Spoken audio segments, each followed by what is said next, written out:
الحمدللہ رب العالمین والصلاة والسلام علی خاتم النبیین اشہد ان لا الہ الا اللہ وحدہ لا شریک لہ واشہد ان محمدا عبدہ ورسولہ اما بعد اعوذ باللہ من الشیطان الرجیم بسم اللہ الرحمن الرحیم واتموا الحج والعمرۃ للہ، اور حج اور عمرے کو اللہ کے لیے مکمل کرو۔ یہ حج اور عمرہ یہ دو عظیم الشان عبادتیں ہیں۔ تو پہلے ہم عمرے کا جو طریقہ کار ہے اس کے اوپر گفتگو کریں گے۔ عمرے میں ہمیں جو کام گھر پر یا ایئرپورٹ پر کرنے ہیں وہ آپ کے سامنے سب سے پہلے میں ذکر کروں گا۔ سب سے پہلے غسل کرنا، جس طرح ہم جمعہ کے دن غسل کرتے ہیں اس طرح غسل کریں گے۔ اگر جسم پر خوشبو لگانا آپ کو پسند ہے آپ لگا لیجئے، اور اس کے بعد احرام باندھنا ہے۔ مردوں کے لیے احرام جو ہے نا دو چادریں ہیں۔ دو قسم کا احرام عموماً ہوتا ہے، ایک ہے تولیے والا اور ایک ہے عام کپڑوں والا۔ تو موسم کے اعتبار سے آپ دیکھ لیں، اگر سردی کا موسم ہے تو تولیے والا احرام، اور اگر گرمی کا موسم ہے تو کپڑے والا احرام۔ تو اس کا طریقہ کار یہ کہ پہلے آپ جو ہے نا دونوں پاؤں جو ہے نا پوری طرح کھول لیں، جتنا آپ کھول سکتے ہیں۔ اگر آپ نے یوں باندھا تو پھر حرکت کرنے میں آپ کو تکلیف ہوئی، چلنے میں۔ آپ اس کو کھول لیں، اور اس کے مختلف طریقے ہیں۔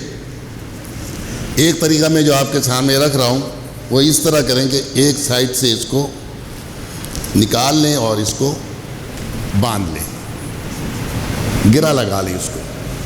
جب مضبوط گرہ آپ نے لگا لی تو اس کے اوپر بیلٹ باندھ دیں۔ بیلٹ باندھنے کے بعد اس بیلٹ کو جو ہے نا اس احرام کے اندر فولڈ کر لیں۔ اب اس میں اس بات کا خیال رکھیں کہ آپ کا احرام جو ہے نا پنڈلی سے اوپر نہ آئے اور ٹخنوں سے نیچے نہ جائے، جو ہمارا مردوں کا عام جو ہے نا لباس ہوتا ہے کہ یہ آدھی پنڈلی سے اوپر نہ ہو اور یہ ٹخنے کی ہڈی سے نیچے نہ ہو۔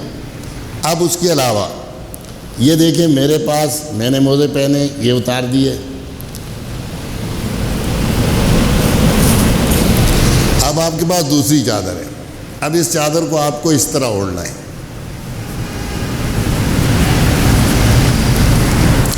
جس طرح ہم سردیوں میں چادر اوڑھ لیتے ہیں بالکل سیم اسی طرح آپ جو ہے نا اس چادر کو اوڑھ لیں۔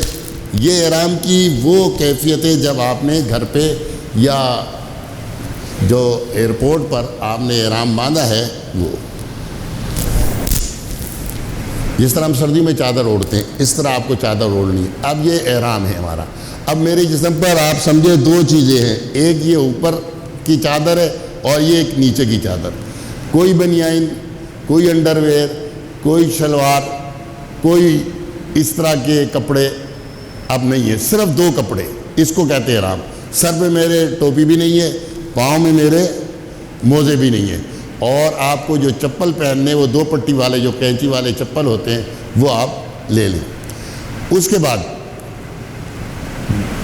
اب احرام باندھنے کے بعد جو اس کی نیت ہے وہ کہاں کرنی ہے؟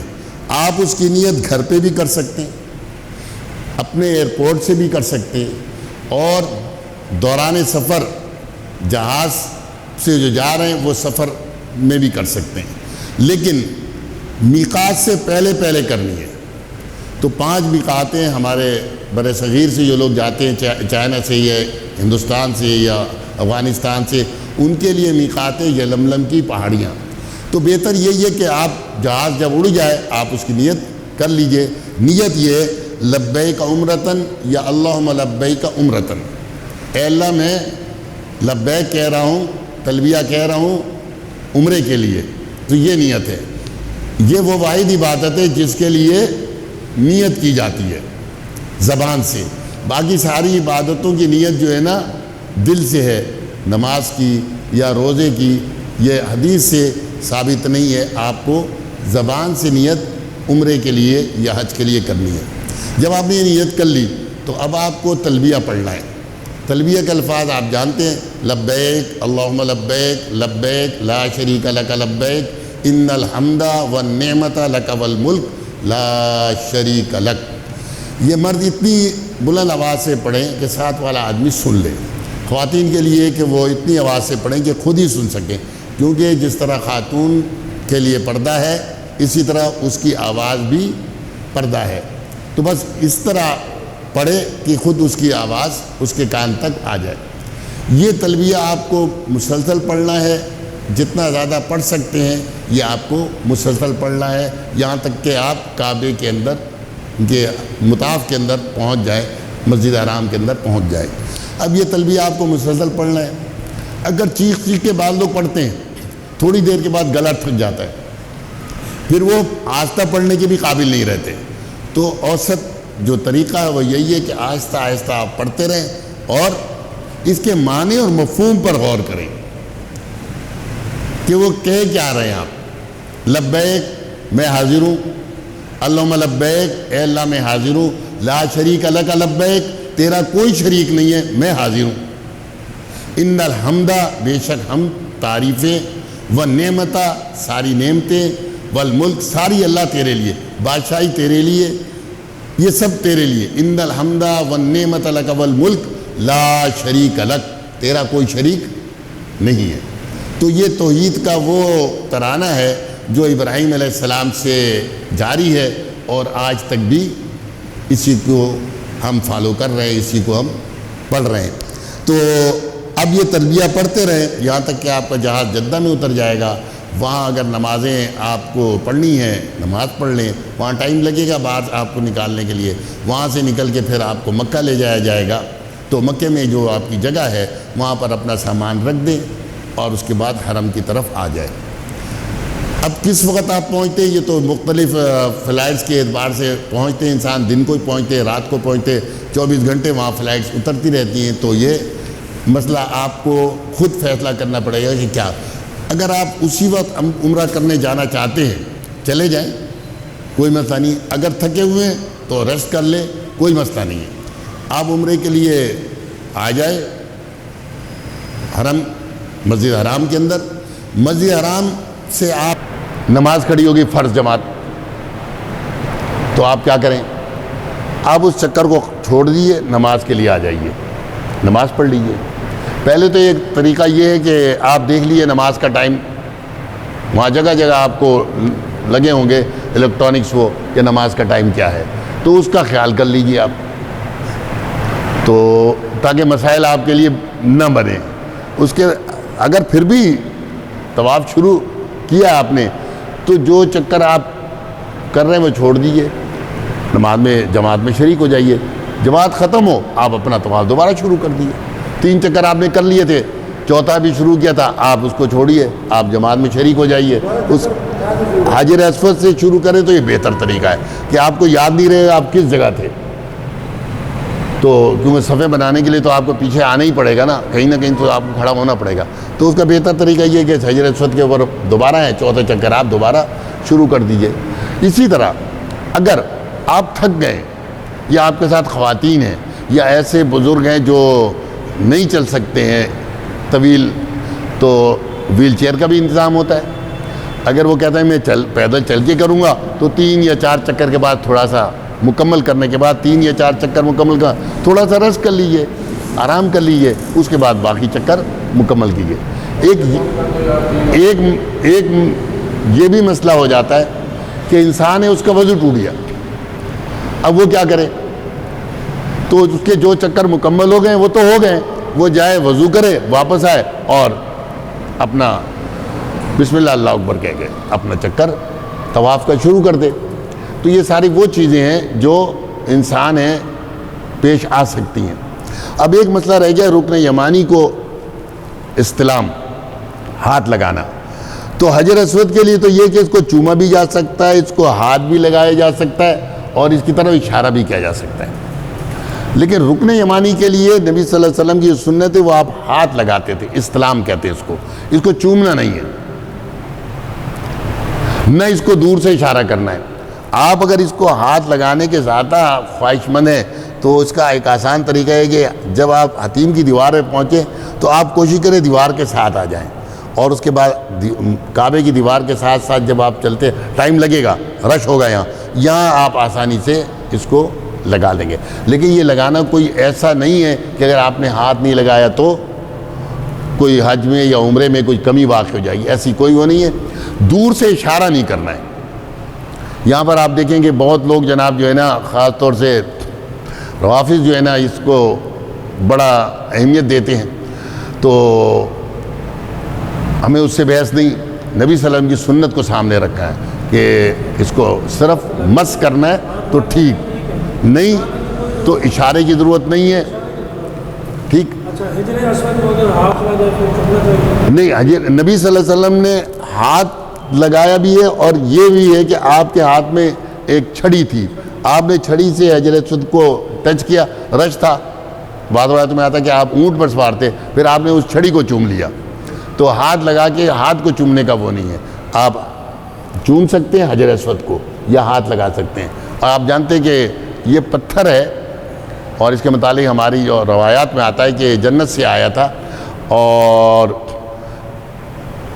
نفع نقصان کا مالک نہیں ہے۔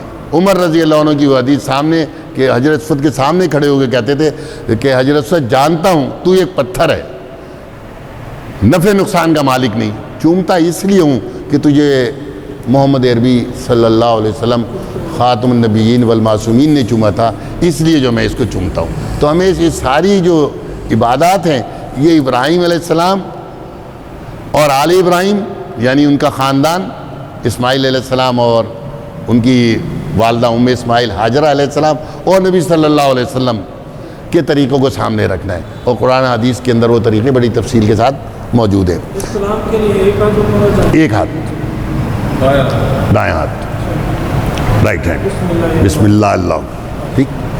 اور یہاں تو صرف ہاتھ لگانا ہے اور تو کچھ نہیں کرنا ہے، بس یہاں سے وہی ربنا آتنا فی الدنیا حسنۃ۔ اسی طرح ہر دفعہ کر سکتے ہیں، آپ کر سکتے ہیں، کافی ہے، وہ بھی کافی ہے۔ ہاں، ایک دفعہ بھی نہیں کیا تو بھی آپ کے ساتھ چکر بغیر اس کے بھی ہو گئے تو مکمل ہے، ٹھیک۔ اب اسی طرح صفا مروہ کے دوران بھی ایسا ممکن ہے آپ تھک گئے تو آرام کر لیجیے، یہ کوشش کیجیے چکر مکمل کر کے کریں، مروہ پہ پہنچ کے چکر مکمل کر لیں یا صفا پہ پہنچ کے چکر مکمل، تاکہ آپ کو پھر یہیں سے دوبارہ نئے چکر کے لیے جانا ادھر ادھر نہ پڑے یہیں سے۔ اور ارد گرد دروازے ہیں، آپ کو بہت مل جائیں گی۔ پھر اس کے لیے آج آسانیاں یہ ہیں کہ اس کے اوپر بھی جناب جو ہے نا فلور بنا دیے گئے ہیں، آپ نیچے اگر رش ہے نہیں کر سکتے تو اوپر چلے جائیے، اوپر چلے جائیے، تاکہ وہاں پر اگر آپ آسانی سے کر سکتے ہیں تو وہ کر لیجیے۔ جب آپ نے 7واں چکر مروہ سے صفا کی جانب آپ آ گئے، ٹھیک ہے، تو یہ صفا سے آپ مروہ پہنچ گئے 7ویں چکر میں، آخری چکر مروہ پہ ختم ہو گیا 7واں چکر، تو پھر آپ حرم سے باہر آ جائیے اور وہاں جو ہے نا بال کٹائیں۔ بال کٹانے کے 2 طریقے ہیں، ایک کو کہتے ہیں حلق اور ایک کو کہتے ہیں قصر۔ قرآن میں دونوں طریقوں کا ذکر ہے، نبی صلی اللہ علیہ وسلم کی احادیث میں بھی دونوں طریقوں کا ذکر ہے، لیکن افضل جو ہے نا وہ حلق ہے۔ حلق کہتے ہیں سر کو بالکل مونڈ دینا، یعنی استرے سے یا سیفٹی سے آپ جو ہے نا سر کو بالکل صاف کر دیں، اس کو کہتے ہیں حلق کرنا، یہ افضل طریقہ ہے۔ دوسرا طریقہ یہ جس کو کہتے ہیں کینچی سے یا مشین سے آپ جو ہے نا چھوٹا چھوٹا بال کو کاٹ دیں، یہ ہے قصر کرانا، چھوٹا کرنا، کاٹنا۔ تو نبی صلی اللہ علیہ وسلم نے 3 بار دعا کی کہ اللہ تعالیٰ حلق کرنے والوں پر رحم کرے۔ صحابہ نے کہا والمقصرین، اللہ کے رسول، اور مقصرین پر بھی، تو آپ نے کہا محلقین، پھر کہا والمقصرین۔ تو قرآن نے بھی دونوں طریقوں کا ذکر کیا ہے۔ یہ تو مردوں کے لیے۔ عورتوں کے لیے یہ ہے کہ وہ جو ہے نا چوٹی کے آخر سے 2 انگل بال لے کے وہ کاٹ دیں، ان کا جناب جو ہے نا یہی جو ہے نا خود بھی کاٹ سکتی ہیں، ان کا محرم مرد بھی جناب کاٹ سکتا ہے۔ ہاں اپنے تو نہیں کر سکے گا، بہت مشکل ہو جائے گا، وہاں پہ جگہ جگہ وہ ہیں، ان سے آپ جناب جو ہے نا کروا لیجیے، کوئی نہیں ہے، تھوڑی سی بارگیننگ کریں گے۔ ہاں ہاں ایک دوسرے کا آپ خود بھی کر سکتے ہیں، یہ مسئلہ نہیں ہے، مطلب بس بہتر یہ ہوتا ہے کہ ایک آدمی کروا لے، اس کے بعد پھر باقی رہائش پہ جا کے بھی کر سکتے بالکل رہائش میں جا کے بھی کر سکتے ہیں۔ جب آپ نے بال کٹوا لیے تو اب جو ہے نا آپ پر احرام کی پابندیاں ختم ہو گئی، پھر آپ کا احرام اتر گیا۔ اب احرام اترنے کے بعد آپ عبادت کے لیے گئے، ساری نمازیں اس بات کی کوشش کیجئے کہ حرم کے اندر ہو، مسجد حرام میں جماعت کے ساتھ ادا ہوں، کیونکہ جماعت تو ہم یہاں پر چھوڑنے کو برا سمجھتے ہیں کہ جماعت چھوڑ دے، کچھ یہ کہ حرم کے اندر ایک نماز کا ثواب 1,00,000 نمازوں کے برابر ہے، تو ایسا کہاں ملے گا ہمیں موقع؟ تو ہر نماز جماعت کے ساتھ وہاں ادا کیجیے، اور کوشش کیجیے مسجد حرام کے اندر جتنا اندر آ سکتے ہیں، جس طرح ہم اپنی مساجد میں کرتے ہیں کہ پہلی صف افضل ہے، تو وہاں پر جتنی آپ آگے چلے جائیں مطاف کے اندر جتنی زیادہ نماز پڑھ لیں۔ تو یہ دیکھیں مطاف کے اندر یہ طواف کیا ہے، تو یہ جو ہے نا یہ مطاف ہے، اس کے اندر جتنا آپ جا سکتے ہیں کعبے کے قریب جا کے نماز پڑھیں، یہ افضل ہے۔ جس طرح ہمارے یہاں پہلی صف افضل ہے، اس کے بعد دوسری، پھر تیسری، تو اس طرح کعبے کے اندر بھی اسی چیز کو سامنے رکھنا ہے کہ ہم جو ہے نا کعبہ ہمارے لیے عبادت کے لیے مقرر کیا، اللہ رب العزت نے پہلا گھر انسانیت کے لیے بنایا گیا تھا، ان اول بیت وضع للناس للذی ببکۃ مبارکہ، تو یہ برکت والی جگہ ہے کعبہ، تو اس کے اندر نماز پڑھنا افضل ہے۔ یہ بہت سے لوگ ایسا کرتے ہیں کہ ارد گرد بہت سی اور زیارتوں مطلب غار حرا پہ جانا ہے، اگر مسجد حرام سے آپ کی نماز نکل گئی تو یہ نقصان کا آپ نے سودا کر لیا۔ اپنی ٹائمنگ کو دیکھیے، خریداری کرنی ہے، پاکستان کے ہر بڑے شہر میں ہر چیز مل جاتی ہے، بلکہ دنیا کے ہر بڑے شہر میں ہر چیز مل جاتی ہے، وہاں آپ اس مقصد کے لیے گئے کہ عبادت کریں، تو اگر خرید و فروخت میں آپ نے نماز نکال دی تو یہ جو ہے نا کوئی سمجھداری کی چیز نہیں ہے۔ ایک اور بہت سی بڑی غلطی آ گئی ہے ہمارے یہاں، وہ ایک موبائل، ہر ایک ویڈیو بناتا ہے، میں اس وقت حجر اسود کے سامنے ہوں، میں اس وقت صحیح صفا مروہ کر رہا ہوں، تو بھائی آپ اللہ کو دکھا رہے ہیں تو اس کے لیے موبائل کی ضرورت نہیں ہے۔ اگر ان کو دکھانے کے لیے گئے ہیں تو پھر تو ان کو دکھا رہے ہیں نا آپ، اللہ کو دکھانا ہے تو اس کے لیے کوئی ضرورت نہیں موبائل کی۔ تو ان چیزوں سے اجتناب کریں، انسان اللہ کی عبادت کے لیے گیا، ریاکاری سے بچے اور خالص نیت کے ساتھ، اخلاص نیت کے ساتھ جو ہے نا اللہ کی گھر کی زیارت کرے۔ تمام نمازیں آپ یہاں پڑھیے۔ اب اس کعبے کے لیے جیسے میں نے کہا کہ یہ واحد گھر ہے جس کے گرد طواف کیا جاتا ہے، تو اب آپ مکے میں ہیں تو ہر نماز کے اندر بھی آپ طواف کر سکتے ہیں، 7 چکر لگانے ہوتے ہیں، وہ طواف احرام میں نہیں ہوتا، عام کپڑوں میں ہوتا ہے، جس طرح یہ میں نے ابھی عام کپڑے پہنے ہوئے ہیں، اس کپڑوں میں وہ طواف ہوگا، اور باقی شرائط وہی ہیں، ٹھیک ہے نا، جراب وغیرہ نہیں، طواف ہو رہا ہے، تو آپ جو ہے نا 7 چکر لگائیے، حجر اسود سے لے کے یہ یہاں تک 1 چکر ہے، اس میں کوئی رمل نہیں ہے، کوئی استباح نہیں ہے، کیوں احرام ہے نہیں تو استباح ہے نہیں، اور رمل احرام کے ساتھ تھا وہ بھی نہیں ہے۔ بتاؤں گا، یہاں سے آپ چکر بسم اللہ اللہ اکبر کہہ کے آپ نے چکر لگانا شروع کیا، اس کے بعد آپ گھومتے ہوئے یہاں تک آئے، رکن یمانی سے وہ دعا یاد رکھیے، ربنا آتنا فی الدنیا حسنۃ وفی الآخرۃ حسنۃ وقنا عذاب النار، اور یہاں پر آپ کو وہی پڑھنا ہے جو آپ کی اپنی چوائس ہے، جو پسند ہے، دعائیں کرنا ہے۔ اگر آپ چاہتے ہیں میں صرف دعائیں کرتا رہوں ہر چکر میں، اس کی بھی اجازت ہے، آپ ہاں بسم اللہ واللہ اکبر۔ تو اسی طرح آپ کہتے ہیں میں صرف قرآن کی تلاوت کروں، کر سکتے ہیں، کوئی پابندی نہیں ہے۔ آپ کہتے ہیں میں صرف درود پڑھتا رہوں، تو یہ بہت بڑی عبادت بھی ہے، اور نبی صلی اللہ علیہ وسلم اور پوری امت کے لیے آل ابراہیم پر، ابراہیم اور آل ابراہیم، اور محمد صلی اللہ علیہ وسلم اور آل محمد صلی اللہ علیہ وسلم، یعنی پوری امت، تو اس کے لیے یہ دعا ہے، پوری امت کے لیے دعا ہے، تو یہ بھی آپ کر سکتے ہیں، کوئی اس میں مذائقہ نہیں ہے، کوئی اس میں حرج نہیں ہے۔ بس طریقہ وہی ہے کہ 7 چکر لگانے عام رفتار سے، کوئی آپ کو احرام سے باہر ہاتھ نہیں نکالنا، احرام ہے نہیں، اور نہ ہی اچھل اچھل کے چلنا ہے. 7 چکر آپ کی اپنی عام رفتار سے اس کو طے کرنا ہے. جب حجر اسود پر 7واں چکر مکمل ہو جائے تو آپ کو مقام ابراہیم کی طرف آنا ہے اور وہی دعا پڑھنی ہے جو قرآن کے اندر جس کا ذکر ہے کہ وَاتَّخِذُوا مِن مقام ابراہیم مصلی, اور مقام ابراہیم کے پیچھے جہاں آپ کو آسانی سے جگہ مل جائے وہاں آپ 2 رکعت نماز ادا کیجئے انہی کپڑوں کے اندر. اور اس کا طریقہ یہ ہے کہ پہلی رکعت میں سورہ فاتحہ کے بعد قل یا ایھا الکافرون, دوسری رکعت میں سورہ فاتحہ کے بعد قل هو اللہ احد, اور جب آپ یہ کر لیں تو اس کے بعد زمزم آئیے, زمزم پی لیجیے. آپ کا یہ 7 چکر یہ طواف مکمل ہو گیا. صحیح صفا مروہ اس کے اندر شامل نہیں ہے. اب یہ چکر اگر آپ مطاف کے اندر لگانا چاہیں تو بھی لگا لیں, اگر وہاں کی تھوڑی سی سختی ہو تو آپ جو ہے مسجد حرام اوپر جو ارد گرد مسجد ہے اس کے اندر بھی آپ چکر لگا لیں. اور ماشاءاللہ آپ تو جوان ہیں سب, اور چکر لگانا تھوڑا سا وہ لمبا چکر پڑتا ہے لیکن کوئی اتنا بوجھ نہیں ہے. آپ آرام آرام سے آپ کو چلنا ہے, اپنی رفتار میں چل لیں آرام سے. صحیح صفا مروہ ہے نہیں تو سمجھ لیجیے کہ آپ نے صحیح صفا مروہ میں جو چلنا تھا وہ آپ نے یہاں پر چل کے جو ہے نا پورا کر لیا. بھائی نے پوچھا تھا کہ ہر نماز میں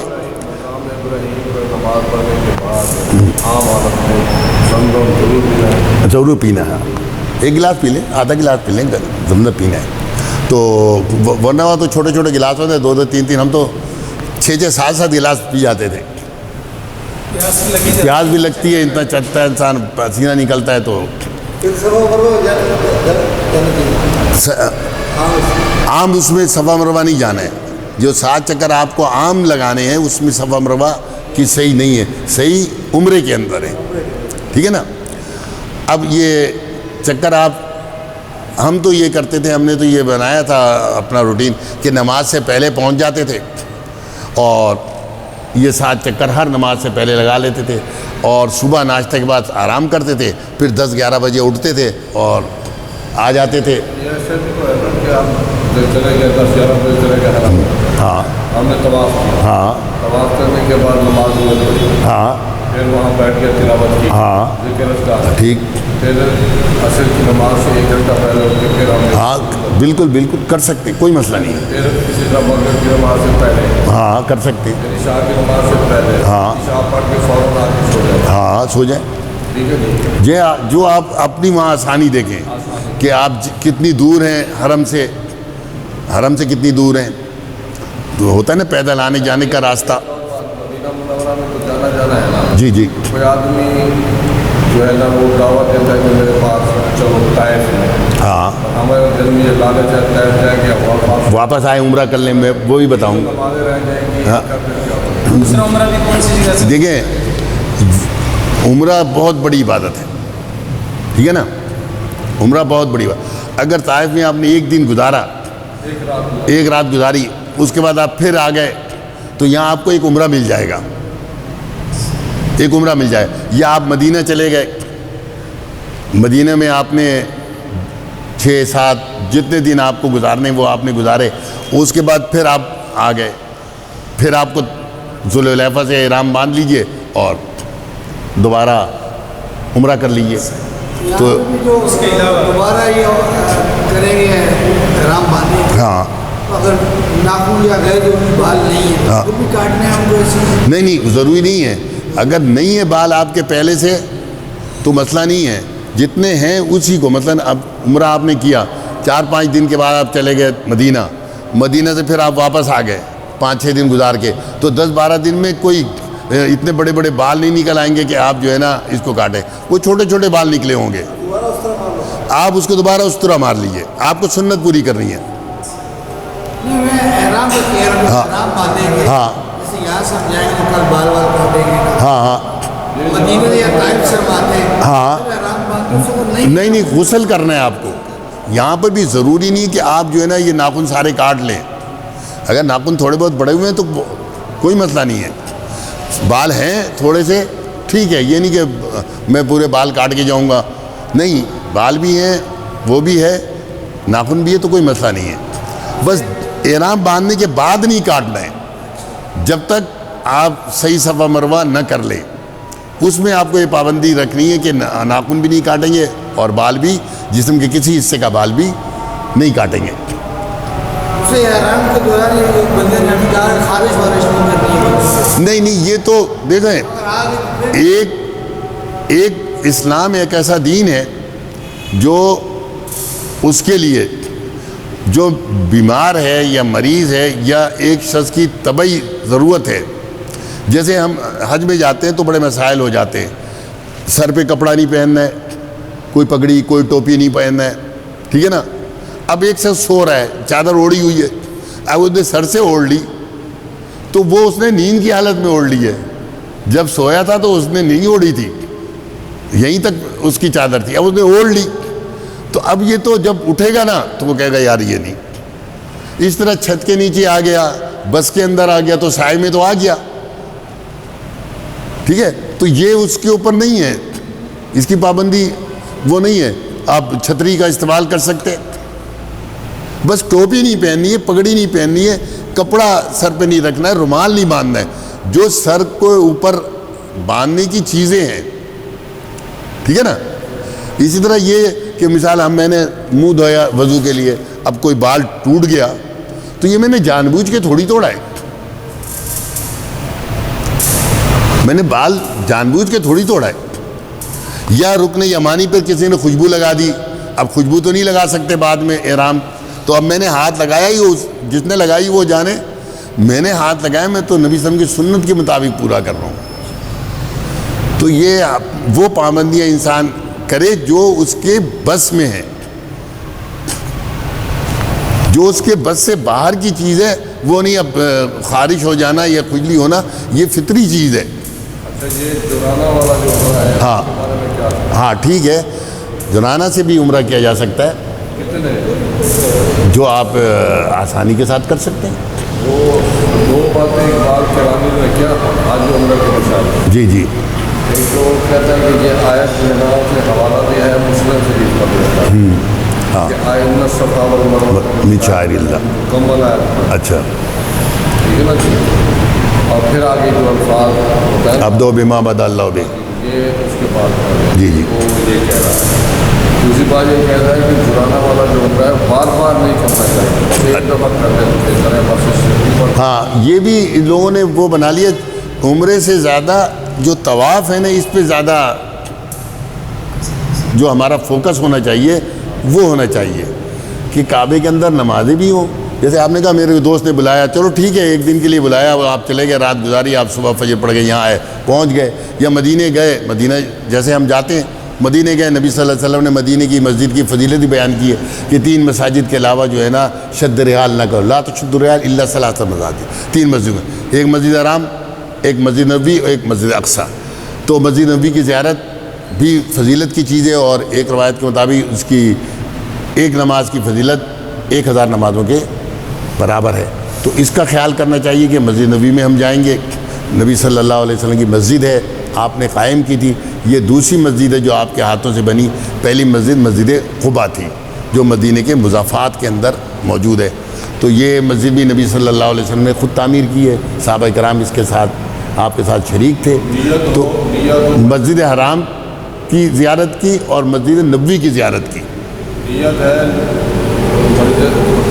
مسجد نبوی کی زیارت کے لیے وہاں پہنچ گئے۔ کے بعد آپ اگر وہ کہتا ہے کہ روضہ رسول اللہ پہ جا کے درود، ہاں ٹھیک ہے، قریب جا کے درود، ہاں تو وہ کیا اس میں روضہ رسول اللہ صلی اللہ علیہ وسلم کی زیارت کی نیت ہوگی، یا پھر وہ ایسے ہوگا کہ زیارت وہی پچھلی والی ہے؟ زیارت نیت وہی ہے، مسجد نبوی کی زیارت، اور نبی صلی اللہ علیہ وسلم پر درود جس محبت اور عقیدت سے یہاں پاکستان میں پڑھنا چاہیے اسی عقیدت اور محبت سے وہاں پڑھنا چاہیے۔ اور کون سا درود پڑھنا چاہیے؟ یہی درود ابراہیم۔ یہ جو وہاں جا کر کوئی بندی بریلوی حضرات الصلوۃ والسلام علیہ یا رسول اللہ پڑھتے ہیں، کہتے ہیں کہ اس کی یہ میڈ ان پاکستان ہے، میڈ ان مدینہ نہیں ہے۔ مدینے میں چل کے مدنی درود پڑھنا چاہیے جو نبی صلی اللہ علیہ وسلم پڑھا کرتے تھے، بہترین طریقہ یہ ہے۔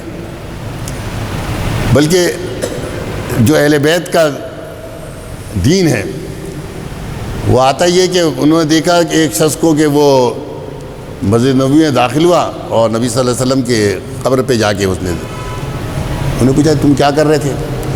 کہنے لگے میں نبی صلی اللہ علیہ وسلم پر درود پڑھ رہا تھا۔ کہیں جب مسجد میں داخل ہوا کرو پڑھ لیا کرو، ایک روایت میں مسجد میں داخل ہوا کرو درود پڑھ لیا کرو۔ بتاؤں گا اہل بیت کا مذہب ہم جانتے ہیں، تم اندلس میں ہو یا مدینے میں ہو، سمجھ آ گئی نا، دونوں برابر ہیں۔ کیوں؟ محمد عربی صلی اللہ علیہ وسلم پر ایمان اور عقیدت یہ دونوں رکھنا ہے، ایمان بھی رکھنا ہے اور عقیدت بھی رکھنی ہے، اور اس میں یہ نہیں کہ یہ پاکستان ہے تو یہاں ایمان کم ہونا چاہیے، مدینے میں جا کے ایمان بڑھ جانا چاہیے، ایسا نہیں ہے۔ جو ایمان جہاں ہے وہی ایمان وہاں پر بھی ہے۔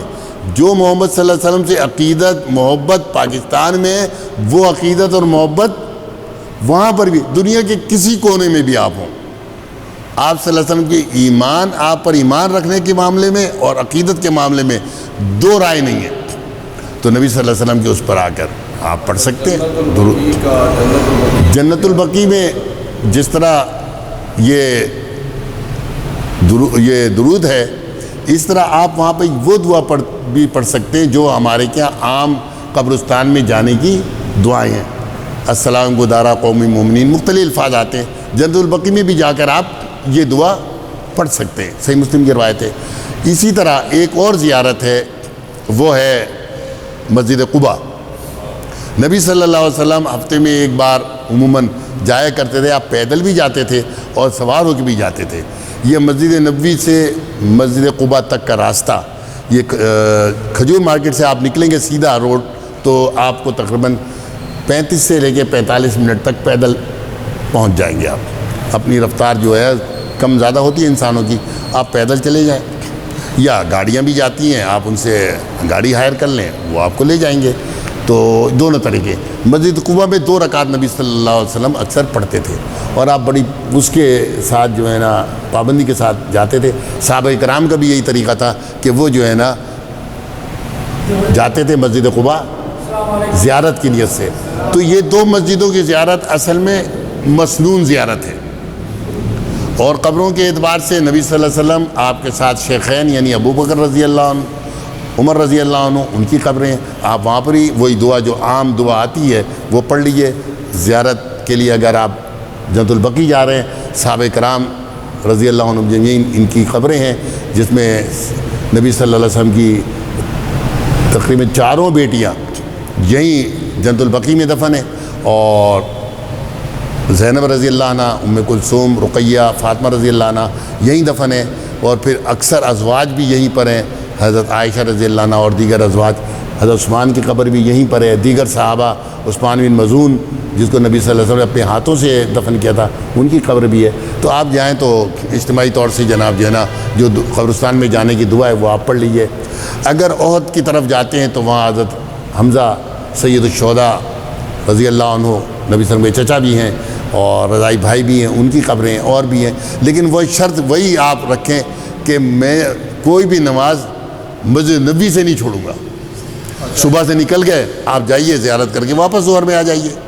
ایک بات اور بھی، جہاں زیارات ہے وہاں پر یادگار کے طور پر مساجد بھی تعمیر ہے، ہاں ہاں، ان مساجد میں 2 رکعت نماز پڑھنا چاہیے۔ مسجد میں اگر آپ داخل ہو رہے ہیں تو آپ کو پھر 2 رکعت نماز تحیۃ المسجد جناب جو ہے نا آپ کو پڑھنی ہے، جو مسجد کا حق ہے، ٹھیک ہے نا۔ آپ جائیے، غار ثور اور غار حرا پہ 2 رکعت پڑھنا، اس کا کوئی سنت سے ثابت نہیں ہے، میرے علم میں ایسی کوئی چیز نہیں ہے۔ مسجد عائشہ کے اوپر ایک ثابت نہیں ہے۔ بعض لوگ کہتے ہیں یار اچھا متبرک مقام ہے یہاں پر پڑھ لینی چاہیے۔ ہاں تو دیکھیں، برکت والا مقام کسی چیز کا ہونا، اس کے لیے عمل کے لیے سنت چاہیے۔ اب کوئی تو بھی بڑا برکت والا ہے، صحابہ نے جب دیکھا تو منع کیا کہ تم کہاں سے آ رہے ہو؟ بولے طور سے۔ بولے طور پہاڑ کے اندر کسے گئے تھے؟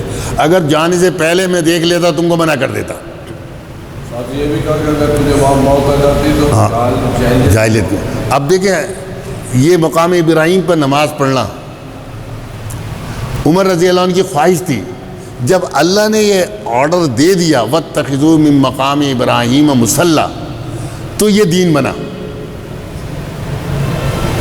عمر کی خواہش پر آیت نازل ہو گئی تو دین بن گیا, لیکن اگر نازل نہ ہوتی تو یہ دین. لیکن رسول اللہ صلی اللہ علیہ وسلم حرا میں جو عبادت کرتے رہے نا, عبادت جو نبی صلی اللہ علیہ وسلم حرا کے مقام پر, اس کی دلیل تو ہے. وہاں عبادت آپ کی کیا تھی؟ حرا میں آپ, غار حرا میں آپ وہ نہیں کرتے تھے نمازیں. اس وقت جو عبادت کی جو کیفیت ہے, صحیح بخاری کی روایت ہے پہلی جلد میں اور بداء الوحی کے اندر بالکل شروع میں, وہ ہے کہ آپ فکر کرتے تھے, سوچتے تھے کہ کائنات کا نظام کس نے بنایا, کیسے بنا, ہماری زندگی کا کیا مقصد ہے. یہ فکر اور یہ سوچ عبادت تھی. جب وہی اتر آئی اس کے بعد آپ حرا نہیں گئے کہ جہاں میں جا کے وہاں بل کتاب والی, آپ نہیں جانتے کتاب کیا علم تھا. صحیح, بالکل صحیح. تو یہ سب ایک بجے فلائٹ ہے. ہاں جی, ہم جو رستے سے پڑھیں یا وہاں جا کے پڑھیں جگہ پہ کس چیز کی نماز پڑھیں گے, یہیں پڑھ لیں یا وہ جا کے پڑھیں. احرام؟ 1 بجے ہماری فلائٹ ہوگی نا. ہاں 1:15 بجے فلائٹ ہے. تو اگر آپ یہاں دیکھیں تقریباً 12:30 بجے ظہر ہے, 12:30 بجے ظہر کا وقت تقریباً داخل ہو جاتا ہے. نیچے آپ دیکھ لیجئے گا آپ کے جانے والے دن کیا. اگر یہیں پر آپ کو موقع مل جاتا ہے تو ظہر اثر آپ یہیں جمع کر لیجئے, دونوں نمازیں یہیں پڑھ لیجئے, 2 رکعت. نہیں, آپ چونکہ ابھی اڑے نہیں ہیں, آپ شہر میں اپنے 4 رکعت دونوں نمازیں آپ یہاں پڑھ لیجئے.